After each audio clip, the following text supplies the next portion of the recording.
Welcome everyone, I am Louis Leyva. Thank you for joining us once again on Culture Estate, where we talk about financial education, and today we're going to cover the electronic vehicle bubble. Is it crashing? Is it too late for you to get in? Is it the ship has sailed, or should I say the car has driven off? Is it too late for you to make money with these stocks or these companies? Well, you're going to want to stay tuned because what you find is going to definitely surprise you. Is it too late to invest in a company like Tesla? Yesterday's battery day was extremely insightful. There was a lot of really good technical and information that most people won't understand that Elon nerded out on. So what happened? The stock actually dropped 5% and then an additional 7% later, and it's continuing to drop as I talk. This may just be the opportunity that everyone's looking for because there was really no bad news that was delivered yesterday. A lot of the hype was already built into the stock, but I don't want to get too much ahead of myself. But what we're going to cover today are some of the other EV manufacturers, electric vehicle manufacturers, that you may have never heard of before. And it's maybe the next opportunity for you to jump in before they get to be a fraction of what Tesla is, because they'll never be Tesla, but they'll be up there. And they'll be well-known automobile makers, hopefully, if they make it through. So you're not going to want to miss it, so stay tuned and we'll get into those in just 1 second. Some of these EV manufacturers, you may not know this, but don't even really have any profits. They may have some earnings, and some don't even have any earnings. They just have speculation. As a matter of fact, Tesla has only really had a few quarters with positive income. A lot of people think that Tesla's been profitable for a long time. Not so. They have a ton of revenue coming in, but there's been a lot of expenses. Rightfully so. They're building out so many factories and so much infrastructure that is going to cost money to do that. Believe me, these companies are not safe places to park your money, no pun intended, but it hasn't stopped investors from putting money into these companies in droves. As a matter of fact, some of these EV manufacturers have been up over 1,000%, and it's not stopping or slowing down. Well, currently right now it has slowed down a little bit, but we have a long way to go, guys. Not everything can go straight to the moon. So today I'm going to talk to you about some of these other companies that most people are not familiar with, where you can probably still get it at a fairly decent price and ride the wave up over the next few years. And just remember, guys, don't take this video as my advice for you to buy any of these stocks. Always invest with your own due diligence. Always make sure you consult a professional, and always make sure you invest with money that you're willing to lose. And if you're not willing to see at least 50% reductions in your stock balances, then do not invest your money. Just park your money somewhere safe. Maybe get yourself a CD or buy an investment property or something like that, but maybe not stocks. So our first one is NIO. It's currently listed as NIO on the New York Stock Exchange, and NIO is a luxury EV manufacturer straight out of China, baby. Out of China, which is good and bad, and we're going to talk about why that is. But they actually have production, which is really good for an EV manufacturer because none of them have gotten to production yet. And they actually have sales, so we have numbers to base our analysis off of. Their notable investors include Bridgewater Holdings. Bridgewater, for those of you who don't know, is spearheaded by the one and only Ray Dalio. Ray Dalio, the one who wrote Principles, legendary billionaire investor, awesome guy, philanthropist. Just, if you don't know who he is, look him up.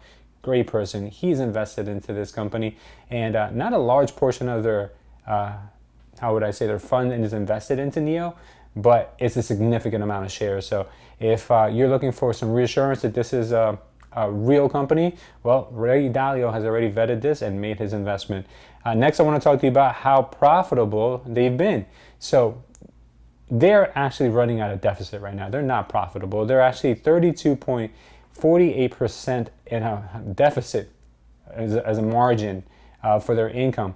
But that's not all bad because they're actually up 146% year over year in their revenue growth. So what that means is if they have another few quarters like this, they can start turning a profit pretty soon. And that's making a lot of investors very, very optimistic about the future. And guys, 146% year-over-year growth is bonkers. It's crazy. That's not something normal, but that's what we just seen in the last quarter. It's being reported on their earnings. So we're gonna have to just take their numbers as an actual fact, even though they're in China and numbers have been known to get inflated in China, but we're just going to have to go based off these numbers. Now, their 52-week low has been $1.19, which is penny stock territory, but it's been as high as $21.05, and it's currently sitting at $18. Now, the major upside to this company is that they're actually targeting a demographic that is very big in China, which is the luxury market. Chinese people love to show off, especially with their vehicles. Now, their only real competition is Tesla, but if they can even capture a percentage of the market in China, they're going to be doing very, very well. And believe it, guys, believe me when I tell you, these cars are actually very beautiful. They're nice cars to look at. I think you're going to start seeing some of those cars even here in the United States if we're allowed to import some of those in. But the progress and the rate of growth of this company is insane. So I think there is a lot of upside to this. Now, there are some risks. It is a Chinese-based company, and it could fluctuate in value based on political affairs. If we have some relationship issues with China, we continue to have these issues with China, you may see a lot of companies get delisted from the exchanges here in the United States. So we don't want to see that. So hopefully you invest at your own risk with this. My opinion is this is a long-term buy. We're only scratching the surface of the EV world. So if you're willing to lose money that you're going to invest into NIO, I think there's more upside potential to this one than there is downside. So just a word of caution. Next, we're going to talk about Lordstown Motors, which is currently not on the stock exchange, but they are going to be going through a reverse merger through a special placement acquisition company, a reverse merger. They call these SPAC companies through Diamond Peak Holdings. Diamond Peak Holdings is currently on the stock market. You can pick them up under the ticker symbol Diamond Peak Holdings, whatever that ticker symbol is. I'll put it up on the screen. They're going to be merging later on this year, fourth quarter of 2020, and they're going to be trading as RIDE. Okay, so Lordstown Motors is an Ohio-based automobile manufacturer. That is a lot of words to throw in there. Who will directly compete with the likes of Ford and GM for the pickup market, which is huge. You guys, if you don't notice, but the F-150 is the world's, the United States best-selling vehicle. It is the cash cow for Ford. God knows they need it. So they're going to be competing directly with that market. Now, they have a pickup truck of their own called the Endurance, which has 600 horsepower and is ideal for work. So it's not really going to compete with Tesla's Cybertruck, because the Cybertruck, I see a lot of people picking it up just to stunt and drive around looking really cool, maybe take it off-roading here and there. But these vehicles at Lordstown Motor is developing is directly for construction, fleet vehicles, and you'll get more information on that at a later time when we do some more follow-up videos.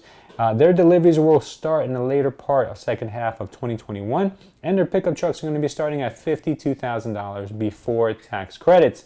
So it's not the cheapest truck in the world, but nowadays neither are the Rams or the F-150s and these other trucks out there. So it is a pretty pricey truck, but you will get a lot of savings out of it, according to the manufacturer. Lordstown Motor has actually completed a complex where they plan on manufacturing these trucks right in Ohio, and it's a 6.2 million square foot facility, which is, God, that's huge. So they're estimated to start working on these vehicles very, very soon, and they're going to have some production coming out of there in 2021. So that is exciting. So we don't have any revenue yet. We don't really have any sales yet, but we do have commitments. They have over $1.5 billion of pre-orders, which is an exciting number because they're going to have people to sell to right from day one. So if you want to order, you pre-orders yours, you only need $100 to pre-order the truck, which is pretty cool. Let's talk about this now. The production capacity for this manufacturing facility is going to be 600,000 pickup trucks every year. Now, just to put this into comparison, Ford has about 900,000 F-150 sales every year. So if they can spit out 600,000 vehicles, that means they can produce almost, well, a little more than half of the amount of F-150s that are sold in just one facility, which is insane. Big news for them. So their 52-week low has been $9.50. Well, when I say theirs, I mean the SPAC company. and they've been as high as $31.80, and currently sit at $25.19. So a lot of these companies I'm going to tell you about are pretty much deals compared to what their highs have been so far. The upside is that they're going to, if they even capture a small portion of the pickup and fleet market, that's an $800 billion market, guys. It's a huge market that a lot of people don't realize how big they are, how big it is. That's what she said. And and they already have pre-orders, which is huge. Now the risk, guys, is this. The risk is that there's no earnings as of yet. They're very speculative. There isn't really anything you can hang your hat on. We don't really know how the sales are gonna take off. We do have some pre-orders, but remember, people can walk away from $100 pre-orders. It doesn't mean that they're obligated to buy. Now, in my opinion, this is a buy. I do own some of this stock, and I would probably buy more stock if it continues to go down. This is a big play. 5-10 years out, you'll be very happy if this company does even a fraction of the numbers that they're able to do. I do believe that they're going to go far. Now, next we're going to talk about one that's been in the news recently, not for good reasons, but obviously they've been getting some really bad publicity lately, and that company is Nikola, ticker symbol NKLA. Now, Nikola has probably been in the mainstream media a lot recently because of Trevor Milton, their founder and executive chairman. He's not even the CEO. He's just got some weird convoluted title there. This is a U.S.-based EV and hydrogen, but originally natural gas automobile manufacturer. We don't even know. Can't even call them manufacturer. Let's call them auto theorists. They're theorizing autos and vehicles. All right, let's call them that for now. They came into the market a few years ago offering an alternative to diesel-powered semi-long-haul trucks. But then shortly after, they also started getting into the pickup market, which they saw that was a big profitable area for that. And then they also started getting into the off-road vehicles like ATVs and water skis and all this other stuff. But meanwhile, they haven't really produced anything. They've only done really clever marketing and some renderings and some, how do you call those? Those cars that never come into existence, that they just push onto the stage. I forget the name of those. What is that called? Concept cars. Yeah, that's what we can call them. Concept cars. Well, there's a long story behind the whole Nikola saga, and I'll do an entire video on Nikola one day, but I'm just going to give you guys just a brief analysis on them real quick. So recently they've actually I wouldn't call it a partnership more, I'd call it almost a production deal with General Motors and with GM just about a week ago before filming this video, maybe a week and a half ago. The way the deal is going to work is like this. GM is going to take an 11% stake into the company. And this is not just active shares. Now they're going to create shares to give to General Motors, which is going to dilute everyone else's shares. So that's number one. And then GM is also going to get one board member on their board, which is going to give them a little bit more control of Nikola. They're also going to get $700 million to produce the Badger, the pickup, which is named the Badger, so they can ramp up their production lines and assembly lines and manufacture this vehicle for Nikola. And they're also going to use, well, when I say they, I mean GM is also going to use their tech, their factories, and their engineering to produce this vehicle, right? It's starting to get a little bit weird, right? GM will also sell the trucks to Nikola once produced, and then Nikola will resell the trucks to the open market. So it turns out that Nikola is just going to be a drop shipper, basically, is what they're doing. They're adding nothing to this. But at the same time, GM is staking nothing. They're losing nothing, and it's not a true partnership. This is not like we're shaking hands and we're in this 50-50. They're basically taking all the upside, GM, and then Nikola is adding really nothing. The only thing that Nikola is adding is the money that they've collected from investors to start manufacturing something that they have renderings for. And that's basically it. They have no technology. There's nothing there. It's vaporware. It's fluff. There wasn't anything ever there. Yeah, I could talk about Nikola for a long time, but let's just get into some of the statistics that you need to know. Our 52-week low has been $10, and they were also brought into the stock market through a reverse merger through a SPAC. Their high has been $93.99, guys, just shy of $100 a share. That had put this company as more valuable than a lot of the major automobile manufacturers combined. Currently, it sits at $28.51. By the time you watch this video, it might even be lower. The upside is that the founder, Trevor Milton, he's gone. He's out of here. GM is now very influential in the decision-making process, day-to-day stuff. But I don't know if that's such a good thing either, because a lot of people stated that Trevor Milton is actually the reason why a lot of people invested in the company, because he has this way of kind of stretching the truth and being very optimistic about things that are happening. And I'm saying that very, very kindly. But there is risk, and the risk is this. The damage that's been caused by Trevor Milton, our former chief executive chairman, may be too much to unravel. It just may be too much. It might be the final nail in the coffin. And let me just tell you this much, Trevor Milton is no longer there. He officially resigned this week, so he's not there. So in my opinion, do I own any Nikola? No, I never have. I never really liked Trevor from day one, from the moment he started to go after Elon. I never really liked the guy, and I knew there was something weird about him, something off, and there is a lot off. I'll fill you guys in on that at some other time. So in my opinion, this is not a buy. I would say run, run, run. Just don't buy this thing unless you're short in it or something, and I'm not going to tell you to do that either. All right, our next one is Workhorse Group, which is my personal favorite. The reason why I love Workhorse is because Workhorse has been very kind to me, especially this month. Workhorse has been an amazing stock. It's been up extremely high, and there's still room to go, and I'm going to explain to you why.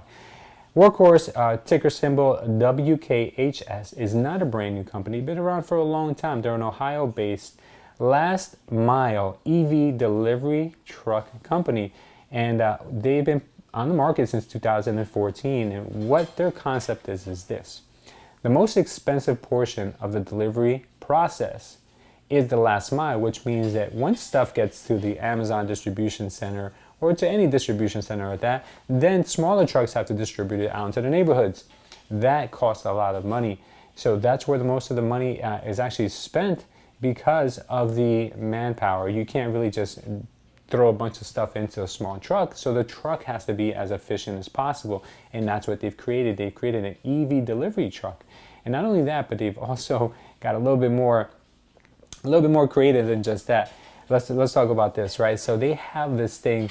It's not a thing. They have a drone which comes out of the back of the truck. It's insane, and it's appropriately called the Horsefly. And it'll take packages from the back of the truck and it'll drop it off right on the front lawn or doorstep of the individual's house. And meanwhile, the driver can also do some deliveries too. They might be either too heavy for the drone, or they just might team up and get deliveries done even quicker, saving some money. Now, in June of this year, the stock exploded due to a pending USPS $6 billion contract that may be up for grabs. As of the filming of this video, it still hasn't been announced, and hopefully I'll be making a follow-up video to that very soon when it is announced. But the announcement will most likely take place this month in September, and it could have a massive impact on the stock price, guys. I mean, humongous. Some of it has already been built in, so I wouldn't be surprised if there is a sell-off. But long-term, it could be a big deal for the company. So some notable investors that are investing in this company are BlackRock, Vanguard, and many, many, many more. But there is a ton of individual stockholders as well. And it's actually one of the top stocks on Robinhood. I did the research on this, and there's a lot of people who have some very optimistic views on this company. So I would check them out if I were you.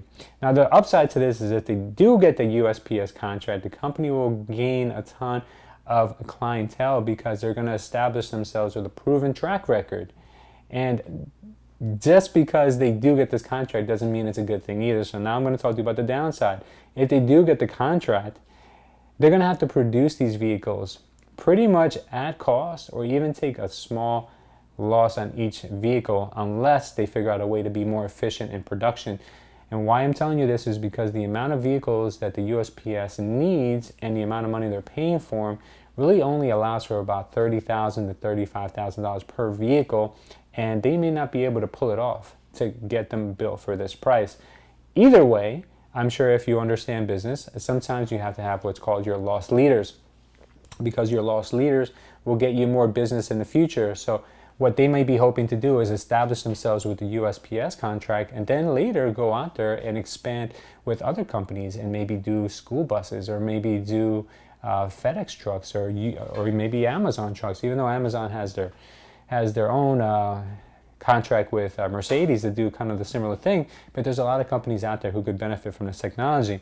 Now, this is definitely a buy for me. I do own Workhorse and it's a long-term hold as well. So I would definitely take a deep look at this if I were you and I were looking to get into the EV space. Not only is this a great EV stock, but it's also a great company overall. So I would definitely look at them. Now, let's talk about the 800-pound gorilla in the room. Tesla, the daddy of all EVs. But this video is getting kind of long, guys. So what I'm going to do is I'm probably going to cut it off right here because I don't want to overwhelm you guys. But I will tell you this much. If you want me to do a deep dive into Tesla, not just something superficial on the surface, leave it down below. Tell me what you would like to know about Tesla, even though everyone knows that Tesla has had a humongous bull run over the last year. I've owned Tesla, guys, probably about 10 years or longer now. I bought Tesla at $187. I just had a forward vision on this company. Well, maybe not 10 years. I think it's probably been under 10 years. Don't quote me on that. Whenever it was, I'll put it down here. I'll let you guys know when I bought that stock. But what I'm trying to tell you is that Tesla. But what I'm trying to tell you is that Tesla has had an incredible run. And is its run done? Is it too late to buy Tesla? The answer to that will definitely surprise you. So leave it down below if there's something specific you want me to cover about Tesla, because I am going to go deep. That's what I told her. So is it too late to invest in these EV startups or some of these companies that have been around or now creating EV vehicles? Has the bubble already burst and it's too late to make any money? Well, the answer to that is yes and no. You got to look at these companies individually because we are only scratching the surface. We're just getting started. There's going to be a lot of other EV manufacturers that are going to be coming on the scene. And what you have to look at is their earnings. You have to look at their projections. And very importantly, you have to look at their management teams. So always make sure you analyze the stock individually. You don't just invest in them because they're EV companies, because you could be just throwing your money away.